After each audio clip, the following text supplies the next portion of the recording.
एक हिंदी एजुकेशन में आप सभी का स्वागत है। जैसे कि अभी आप सब जानते हैं कि हमने हिंदी साहित्य से संबंधित जितनी भी महत्वपूर्ण कविता है उसकी सीरीज चालू की है। तो हमारे नेट के पाठ्यक्रम में जूही की कली रखी गई है। तो चलिए हम उसका ही अध्ययन करते हैं। ये एमए और बीए के विद्यार्थी के लिए भी है, क्योंकि इसमें जूही की कली जो कविता है वो एमए और बीए के लिए भी रखी गई है। तो आप एग्ज़ाम के दृष्टिकोण से यदि उसकी व्याख्या करना चाहते हैं या उसकी व्याख्या लिखने के लिए आते हैं तो ये आपके लिए महत्वपूर्ण होगा। ठीक है, तो चलिए हम इसका अध्ययन करते हैं। इसका अध्ययन करने से पहले बता देते हैं कि जूही की कली कविता जो है उसका भावार्थ ही बताया है हमने, क्योंकि वो कविता को समझाने जाएंगे तो काफ़ी टाइम बढ़ जाएगा और उसके एक एक अर्थ को समझाने बैठेंगे तो बहुत ज़्यादा समय लगेगा। इसीलिए हम उसको अलग करके या उसका अलग वीडियो बनाएंगे। परंतु ये जो कविता है ये भावार्थ, केवल आपको उसका भावार्थ बताया गया है और उसके क्या भाव छुपा है या उसका क्या सारांश है जो आपको एग्जाम में लिखना है, तो उसके लिए ये महत्वपूर्ण है। ठीक है, तो कविता हम नेक्स्ट पार्ट में बनाएंगे कि आप केवल कविता पढ़ लो और उसका अर्थ जानो। ठीक है, परंतु इसमें पूरा भावार्थ बताया है। ठीक है, जिससे ये एग्जाम के दृष्टिकोण से आपके लिए उपयोगी होगा कि आपको कविता का भावार्थ यदि समझ में आया तो आप बेहतरीन तरीके से उस कविता को लिख सकते हैं। और नेट सेट का प्रिपरेशन करने वाले भी यदि उनको कविता का अर्थ समझ में आया तो उससे संबंधित जितने भी प्रश्न बनते हैं वो भी आपके एग्जाम के दृष्टिकोण से महत्वपूर्ण होगा। तो चलिए शुरू करते हैं। और शुरू करने से पहले एक बात बता देते हैं कि यदि आपको पसंद आए तो कृपया हमें लाइक और सब्सक्राइब करें, क्योंकि हमें किसी भी तरह का मोटिवेशन मिल नहीं रहा है। तो हमें मोटिवेट करने के लिए आप एक लाइक और सब्सक्राइब अवश्य करें। तो चलिए शुरू करते हैं। जूही की कली। जूही की कली कविता शुरू करने से पहले जैसे कि रूल है कि हमें उस कवि का परिचय देना पड़ता है थोड़ा बहुत। तो ये जूही की कली कविता जो है वो सूर्यकांत त्रिपाठी निराला जी ने लिखा था। और इस कविता के संबंध में एक बात कही जाती है कि जब निराला जी ने जूही की कली कविता लिखी थी और महावीर प्रसाद द्विवेदी के पास जब इसे छपाने गए थे तो उन्होंने इसे अश्लील कविता कहकर इनकार कर दिया था, छपाया नहीं था, किंतु इसको बाद में छपाया गया। ठीक है, तो चलिए देखते हैं। निराला जी का जन्म 1886 ईस्वी में बसंत पंचमी के दिन बंगाल के महिषादल ग्राम के मैदिनीपुर नामक स्थान पे हुआ था। सूर्यकांत त्रिपाठी निराला का प्रसिद्ध कविता जूही की कली है।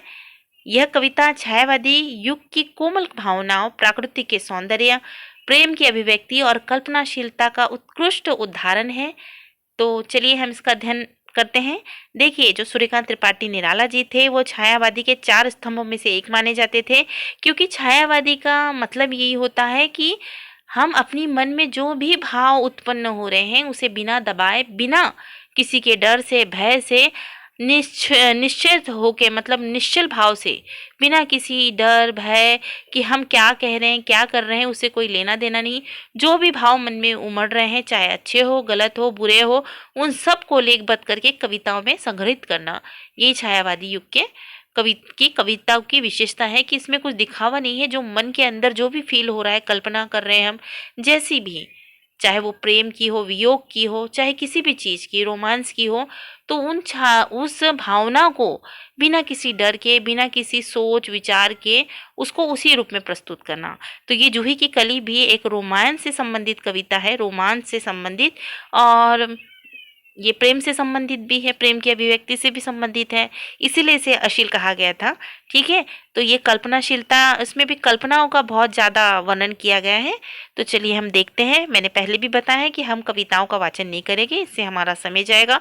उसका अर्थ और कविता हम बाद में बता देंगे, केवल इसका भावार्थ यहाँ पे बताया है। ठीक है, तो थोड़ा सा देख लेते हैं कि इस कविता की जो मुख्य हेड है, जो मुख्य नायक है या मुख्य हेड है, वो एक नायिका है। ठीक है, कविता में एक नायक है और एक नायिका है जो कि प्रेमी और प्रेमिका है।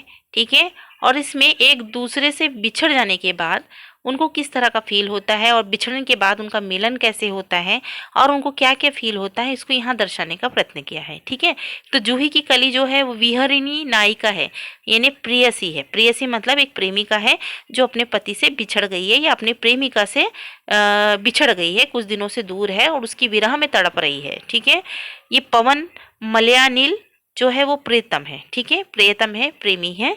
और जो नींद है, नींद मतलब यहाँ पे नींद बताया ना कि वो जो अभी आगे देखेंगे हम, तो जो नींद है वो विरह जनित निष्क्रियता का बताया है। ठीक है, जगाना, चूमना, झकझोरना, ये प्रेम का आग्रह और उत्कंठा है। ठीक है, इस कविता में जो नहीं क्या कवि ने कवि ने पवन ने फूलों को झकझोर दिया, उसको चूम लिया। तो ये सब जो है वो प्रेम, किस तरह से प्रेम में जो भी होता है वो सारी चीजें बताया है इसमें। ठीक है, देखिए कविता का भावार्थ देख लेते हैं। कविता का आरंभ विजन वन यानी एकांत जंगल में एक कोमल सुंदर जूही की कली शांत सी सो रही है। इसमें बताया है कि एक कोमल जूही की कली है, कोमल है, नाजुक है, जूही की कली है, कहने का मतलब 15-16 साल की एक छोट नाजुक सी लड़की है। ठीक है, जो विजन वन यानी एकांत वन में सो रही है। उसका तन मानो सुहाग से भरा है, स्नेह और स्वप्न में मग्न है। उसका जो तन है वो सुहाग से भरा है और वह स्नेह और स्वप्न में मग्न होके सो के सपने देख रही है। उसकी पंखुड़ी जैसे पत्र शिथिल होकर जैसे किसी बसंत की रात्रि में विश्राम कर रही हो। मतलब यहाँ पे जूही की कली यानी फूल के माध्यम से, एक कोमल फूल के माध्यम से एक कोमल नाजुक सी लड़की के बारे में यहाँ पे वर्णन किया है कि एक कोमल सी कली, एक कोमल सी युवती वो क्या करी है, सुहाग भरी सोई है और वह अपने स्वप्न में इतनी मदमस्त है कि वो सपने में अपने प्रियतम को देख रही है। और ठीक है, वो सपने देख रही है।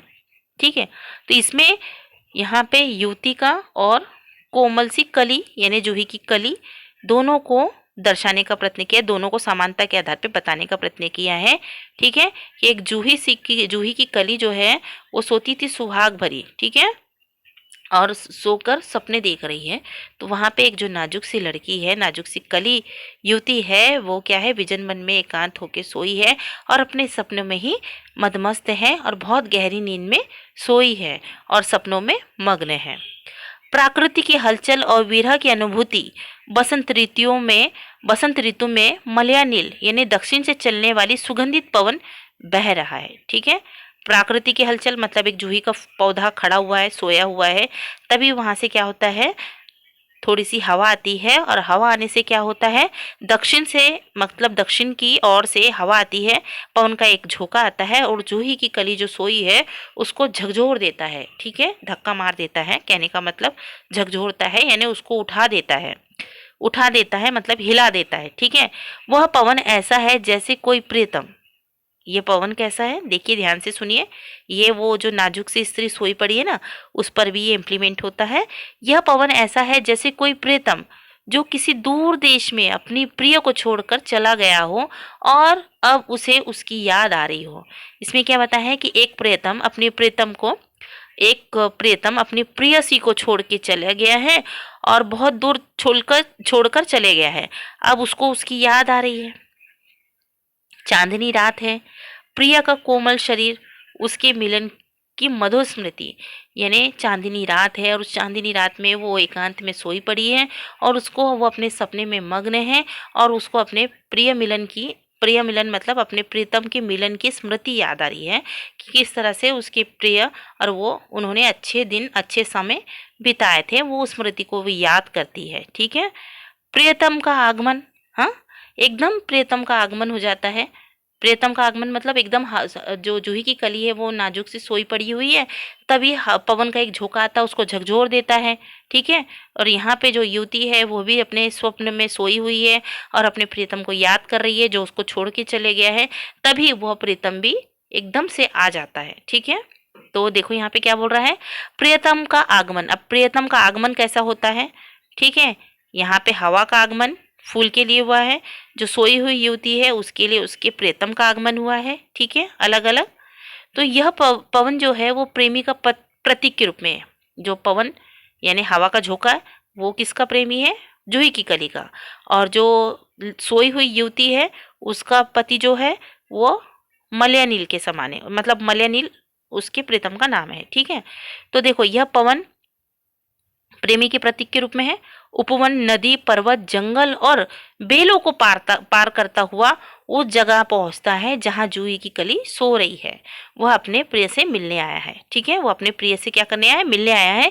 कि वो जो पवन है, पवन हवा का झोंका, नदी, पहाड़, जंगल सबको पार करते हुए क्या करता है, वह उससे किससे मिलने आता है? जूही की कली से मिलने आता है और खूब जोर से उसको धक्का मारता है। धक्का मारना मतलब झकझोरता है। तो जो सोई हुई जूही की कली है वो एकदम हिल जाती है।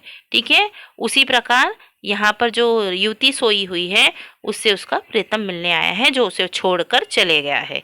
और जो स्त्री है वो अपने सपनों में मग्न है, वो अपने प्रीतम को याद कर रही है अपने सपनों में और मधुर स्मृति को याद कर रही है। ठीक है, देखो अब प्रेमिल स्पर्श यानी किस तरह से उसको अपने प्रियतम का स्पर्श होता है। ठीक है, तो यह प्रिय जो पवन है कली के कपोल, कपोल मतलब गाल चूमता है। तो यह प्रिय क्या करता है? कली के कपोल यानी गाल चूमता है। वल्लरी यानी लता, ठीक है, लता की डोरियों को वो झूलने लगती है। जो लता है उसके चुंबन करने से क्या होता है? झूमने लगती है। जैसे झूलों को कोई हिला रहा हो। फिर भी कली नहीं जागती, ना ही कोई क्षमा मांगती है। बस वह अपनी निद्रा में बकीम टेढ़े विशाल नेत्रों को मूंदे रहती है। देखो मतलब उसका प्रेमी आता है, उसके गालों को चूमता है, परंतु उसको यह एहसास नहीं होता कि उसके प्रियतम आए हैं। वो तो गहरी नींद में सोई है, उसे सब ऐसा लगता है कि ये सब सपने में हो रहा है। ठीक है, और वो अपने नेत्र मूंद के सोई हुई है। कहने का मतलब उसका प्रीतम आया है, उसे स्पर्श कर रहा है, पर उसे क्या लगता है कि वह सपनों में है और वो सपनों में उसका प्रीतम आया हुआ है। यहाँ पे जूही की कली का कैसा है कि जूही की कली जो सोई हुई है सपन मग्न में, वहाँ पर पवन का झोंका आता है और उसको झकझोर देता है। तो कहने का तात्पर्य उसको चुम्बन लेता है, ऐसा यहाँ पे कवि ने बताने का प्रयत्न किया है। तब भी वो जागती नहीं, वो भी अपने सपनों में मग्न रहती है। जूही की कली के माध्यम से हमने वो नव युवती यानी नव युवती का मतलब आपको समझ में आया होगा। नव युवती मतलब एक जवान सी लड़की जिसके प्रीतम आने से भी उसको ऐसा लगता है कि उसके प्रीतम नहीं आए हैं, बल्कि वह सपने में उनको अनुभव कर रही है। ठीक है, अब प्रश्न ये उठता है कि क्यों वह यौवन का मदिरा पिए थी? क्या वह प्रेम में मतवाली थी? इसका इसका उत्तर स्पष्ट नहीं था। मतलब जो युवती थी या जो जूही की कली थी वह इतनी यौवन में मस्त थी कि उसे यह एहसास ही नहीं कि उसके प्रीतम आ गए। वह सपने में सपना देख रही थी अपने प्रीतम का, उसे ये पता ही नहीं चला कि ये सब रियलिटी है, ये सचमुच हो रहा है। ठीक है, तो क्यों थी, ये आपसे प्रश्न किया है। प्रेम की उग्रता, अब देखो प्रेम की उग्रता किस तरह से निर्मित होती है। अब वह नायक कौन? पवन निर्दयी हो जाता है। ठीक है, अब ये उठती ही नहीं। ठीक है, उसको झकझोर दिया और चुम्बन ले लिया, तब भी वो उठती नहीं है। तो नायक क्या हो जाता है? उग्र हो जाता है। वह झोंके की झड़ी से उस कोमल देह को झकझोर देता है। अब वो ऐसा झोंका देता है कि उसकी कोमल बदन जो है वो झकझोर चले जाता है। झकझोर चल जाता है मतलब झकझोर हो जाता है, एकदम जोर से हिला देता है। उसके कोमल कपोलों को मसल देता है, यानी उसके कोमल गालों को क्या कर देता है? मसल देता है। ठीक है, तब क्या होता है? जूही की कली चौंक कर उठती है। फिर उसको एहसास होता है कि ये सब स्वप्न नहीं है, ये सब रियल है और उसके जो प्रीतम है जो उससे बिछड़ गए थे अब वो रियल में आ गए हैं। ठीक है, तो देखो युवती जूही की कली चौंक कर उठती है, चकित दृष्टि से चारों ओर देखती है और जब उसे अपना प्रिय नजर आता है तो उसके चेहरे पर मधुर हंसी खिल उठती है। दोनों प्रेम के रंग में डूब जाते हैं या खो जाते हैं। ठीक है, तो इस तरह से आपको कविता का जो भावार्थ है वो लिखना है। ठीक है, एग्जाम में पूछा जाता है तो आपको केवल भावार्थ ही लिखना है, तो अपनी मर्जी से आप बना के उसको बराबर लिख सकते हैं। पर यहाँ पे थोड़ा सा बताना पड़ेगा कि जो कोमल कली है, जूही की कली के माध्यम से किसी स्त्री के बारे में, जो नवविवाहित स्त्री है, जो कोमल कली है, मतलब ज़्यादा उम्र की नहीं, यंग है। ठीक है ना, 15-16 साल की लड़की है और नवविवाहित है और वो अपने पति के स्वप्न में मग्न है। उसे ऐसा लगता है कि उसके पति उसे छोड़कर चले गए हैं और वही वो मधुर स्मृति को याद करती हुई सोई रहती है। परंतु तभी उसकी जो प्रिय है वो आ जाते हैं और उसे ऐसा लगता है कि वो तब भी सपना देख रही है, परंतु जब बहुत जोर से वह उसे धक्का मारते हैं, उठाते हैं, झकझोरते हैं, तब वो उठती है और देख के प्रसन्न होती है और दोनों फिर प्रेम की राहों में मग्न हो जाते हैं। ठीक है, तो ये कविता का भावार्थ था, परंतु यदि आपको पंक्ति के आधार पर समझना है तो वो भी थोड़ा सा समझा देते हैं। ठीक है, पंक्तियों का थोड़ा अर्थ भी बता देते हैं। तो देखिए, विजन बन वल्लरी पे सोती थी, हाँ, और उसके बाद डैश डैश जो भी पंक्तियां आई हैं ये मलया नील तक है, ठीक है। जो पंक्तियां आई हैं उसका अर्थ यदि देखा जाए तो कि एकांत वंत में लताओं से ढकी वल्लरी पर जूही की कली सो रही थी। यह कली जैसे सुहाग और स्नेह से भरे प्रेम स्वप्न में लीन थी।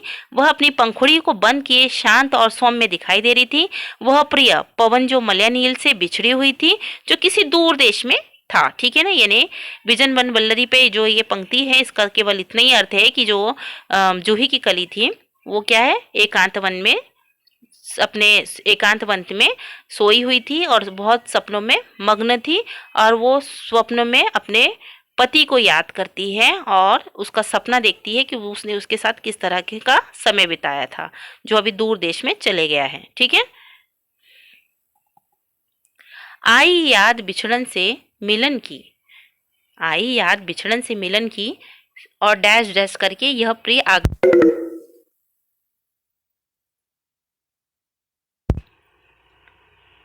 तो इसमें उसे याद आती है कि वो मिलन की मधुर बातें, चांदनी रात, प्रिय की काप्तिकाया, और फिर जैसे प्रीतम सच में लौट आता है, वह पवन नदी पहाड़ लताएं पार करती हुई वहां पहुंचता है, वहां पार करते हुए पहुंचता है जहां जूही की कली सो रही है, ठीक है। तो इस पंक्ति का अर्थ ये है। नायक ने चूमे कपोल, हाँ, से हिंडोल तक। तो यहाँ पे क्या बताया कि नायक जो पवन है कली के गालों को चूमता है, जिससे लता, यानी लता कौन, वल्लरी, हिंडोलों में झूमना शुरू कर देती है या झूम उठती है। और यहाँ पे यदि भावार्थ देखा जाए तो यह प्रकृति को कोमल आंदोलन के माध्यम से प्रेम स्पर्श का सांकेतिक चित्रण किया गया है, ठीक है। देखिए, इस पर भी जागी नहीं डैश से मदिरा पिए तक, यानी जब वो उसको चुम्बन लेता है तब भी वो जागती नहीं है, वह आलस और यौवन की मादकता से अभी भी सोई पड़ी रहती है, ठीक है। कौन कहे निर्दय उस नायक ने डैश से कपोल तक, यानी अब प्रेतम जो पवन है वो थोड़ा सा उग्र हो जाता है कि मेरे स्पर्श करने से भी मेरी पत्नी या मेरी प्रेयसी उठ नहीं रही है, तो वो बहुत जोर से झटका देता है और उसका जो कोमल देह है उसको झकझोर देता है और उसके कोमल गालों को मसल देता है, ठीक है। युवती फिर चौंक पड़ती है ना, और इधर उधर देखती है और बाद में देखती है कि क्या कि उसके प्रिय उसके बाजू में बैठे हुए हैं, तो वो उसको देख के मुस्कुरा देती है और दोनों प्रेम में रम जाते हैं, ठीक है। यहाँ क्या बताया है, यहाँ प्रेम का पुनः मिलन का सुंदर दृश्य है जहाँ प्राकृतिक प्रेम और आनंद एकाकार हो जाते हैं, ठीक है। इस कविता की प्रमुख विशेषता है कि ये छायावादी की कोमल कविता है, ठीक है ना। छायावादी में क्या होता है कि प्रेम, कल्पना और प्राकृतिक का सौंदर्य जो भी मन में है उसका समन्वय यहाँ कविता में देखने को मिलता है। प्रकृति और प्रेम का मिलन है। कली और पवन के माध्यम से नारी और पुरुष का चित्रण किया गया है। प्रतीकात्मक शैली अपनाई गई है ना। नायिका कौन है, कली, पवन कौन है, नायक, ठीक है। तो ये प्रतीकात्मक शैली के अंतर्गत आता है। भाषा शैली किस तरह से है कि इसमें अलंकारिक प्रयोग किया है, कोमल, भावपूर्ण और अत्यंत सौंदर्यपूर्ण शैली का चित्रण किया है। रस कौन सा है, इसमें सिंगार रस है, क्योंकि यहाँ पे प्रेम आया ना, प्रेम और इसकी बात आई तो वो यहाँ पे कौन सा रस होता है, सिंगार रस, ठीक है। लेकिन इसमें विरह और मिलन दोनों को बताया कि पहले बिछड़न की बात बताई है और बाद में मिलन की बात की है, ठीक है। निष्कर्ष के रूप में हम कह सकते हैं कि ये कविता में जूही की कली के माध्यम से कवि ने नवविवाहित जोड़े की विरह और मिलन की अनुभूति को दर्शाने का प्रयत्न किया है। तो आशा करते हैं कि आप सभी को समझ में आया होगा। धन्यवाद।